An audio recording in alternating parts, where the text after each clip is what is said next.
Mr. Raghead woke up one morning feeling quite out of sorts. The world just didn't seem right. To lift his spirits, he headed to the kitchen to brew a strong cup of tea. As he waited for the kettle to boil, he sifted through the morning mail. And there it was, a letter that would change everything. It was an invitation from an Eskimo village leader in Alaska, asking him to come and set up a school to teach children about world geography and travel. A huge smile spread across Mr. Raghead's face. This was his dream. For years, he had wanted to teach valuable skills to pull people away from the endless hours wasted on computer games. His good mood, however, was short-lived. He turned on the news, and his heart sank. The headlines screamed of another country invading its neighbor. A surge of anger washed over him. In a flash of frustration, he smashed his teacup and saucer into the sink. The crash echoed his own inner turmoil.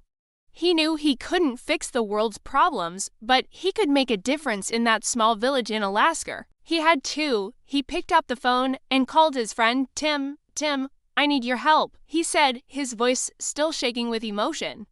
Tim, always busy with his own projects, apologized. "I can't get away right now, Raghead," he said, "but I can offer you Zip's services. He's an intelligent, human-understanding drone, and he's completely free." Mr. Raghead thanked Tim profusely and gladly accepted Zip's help. With his plan solidifying, he made another crucial call, this time to the American president. He explained his mission to establish a school in Alaska. He requested permission to travel and asked for an Air Force helicopter to drop him off, along with a snow scooter for navigating the icy terrain. To his surprise, everything was approved immediately. The logistics were sorted faster than he could have imagined. Now it was time to pack. He filled his rucksack with alphabet photo books from A to Z, thinking of the young minds he was about to shape. Remembering the unique Eskimo culture and the Alaskan environment he'd read about, he packed something special: a large number of small DJI drum parts, an entire assembly bench ready to be put together, and plenty of solar rechargeable batteries. He knew Alaska had 6 months of winter and 6 months of summer, so being prepared was key. Finally, as a symbol of his own heritage and allegiance, he placed a portrait of King Charles on his head, carrying it with the same proud balance as a porter at a Pakistani railway station. With a happy heart and a mind full of a new purpose, he set off. His journey took him first to Anchorage, and then to the coastal village of Seward. There, waiting to greet him, was Mr. Calick, the village leader. Mr. Calick warmly welcomed him and led him to a house made entirely of snow. This igloo would be his home, his classroom, and his workshop all in one. Mr. Raghead looked around, completely satisfied. The magnificent change from his warm homeland to this vast, cold landscape of snow was breathtaking. Snow was everywhere, a pristine blanket covering the ground, the houses, and even serving as their drinking water. There were no taps to turn. You simply scooped up fresh snow from the street. Inside the igloo, Mr. Raghead quickly set up his new school. On one side, he arranged a sitting area for the children. On the other, he assembled the workbench where they would learn to build drones. Everything seemed perfect except for one small, furry, and very musical problem to polar bear brothers named Shankar and Jaikishan. These two were always singing and humming old Indian film songs.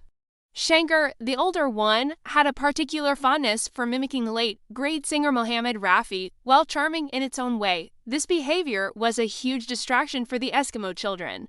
They were completely captivated by the new lessons, excitedly humming their A, B, Cs, and focusing intently on assembling the drones. This new skill was something truly special, an opportunity unlike anything they had ever experienced in their snowy world.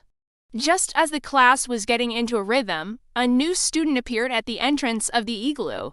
It was a tiny, 3-month-old Rottweiler puppy. He trotted in, sat down quietly, and joined the class. The children named him Romy. Romy turned out to be an excellent and well-behaved student. He was attentive and had a strong sense of classroom discipline. He simply would not tolerate any misbehavior while Mr. Raghead was teaching. One day, the classroom was filled with the sound of children happily chanting the alphabet. A, B, C, D. Their voices echoed. But then a different sound cut through the air. It was Shanker, the older polar bear, who had started to sing a classic, soulful song, Yet Not Jay. Mr. Raghead walked over to him and spoke gently. Shanker, he requested, if you want to sing and not learn the lesson like the other students, please do it in your heart or kindly step outside. Shanker, lost in his melody, completely ignored him. Suddenly, Roma the Rottweiler had had enough. He stood up and let out a single, sensational, loud bark. The sound was so sharp and unexpected that it startled everyone in the classroom. Every single student, and even Mr. Raghead, turned to look at the source of the interruption. They all fixed a stern, dirty look on the polar bear cub, Shanker. The message was clear. Shanker, realizing his mistake, immediately mumbled sorry and quickly went back to learning his letters and drone parts with the rest of the class. Mr. Raghead couldn't help but smile. He was so happy and deeply satisfied with his students' progress. All this time, the drone Zip had been quietly observing everything, recording every moment. Zip was not just watching, he was learning. He soaked up the teaching methods, the classroom dynamics, and the drone building skills, ready to pass on this wealth of knowledge to Tim. But for Mr. Raghead, the greatest reward was seeing the children of this remote village learn a valuable new skill in such a short time, their faces alight with excitement and accomplishment. He had found his purpose right here in the land of ice and snow. Thank you for watching, and don't forget to follow for more adventures.